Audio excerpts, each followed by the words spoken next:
Ahmedabad GSRTC driver અને conductor ભરતીમાં ઉમેદવારોને પડી રહેલી વિવિધ મુશ્કેલીઓ મુદ્દે એનએસયુઆઈ દ્વારા વિરોધ પ્રદર્શન કરવામાં આવ્યું। રાણીપ સ્થિત જીએસઆરટીસી કચેરી ખાતે ઉમેદવારો સાથે એનએસયુઆઈ કાર્યકર્તાઓ એકત્રિત થયા હતા। ભરતી પ્રક્રિયામાં પારદર્શિતા અને ઉમેદવારોના પ્રશ્નોના નિરાકરણની માંગ કરાઈ હતી। ડીમાર્ટ નજીક આવેલી જીએસઆરટીસી કચેરી બહાર વિરોધ નોંધાવવામાં આવ્યો હતો।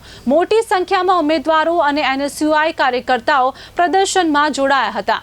વિરોધ દરમિયાન પોલીસ અને કાર્યકર્તાઓ વચ્ચે ઘર્ષણ જેવી સ્થિતિ પણ સર્જાઈ હતી। ત્યારબાદ શાંતિપૂર્વક આવેદનપત્ર આપવામાં આવ્યું। કાયદો અને વ્યવસ્થા જાળવવા પોલીસે એનએસયુઆઈના કેટલાક કાર્યકર્તાઓની અટકાયત પણ કરી હતી અને વાડજ પોલીસનો કાફલો પણ ઘટના સ્થળે પહોંચ્યો હતો। ઓકે, આરટીઓના લાયસન્સ સર્વરના પ્રોબ્લેમ વિશે વાત કરી હતી। એ અમે આરટીઓમાં ચકાસણી કરી અને પોઝિટિવ જે નિરાકરણ લાવવાનું કરશું।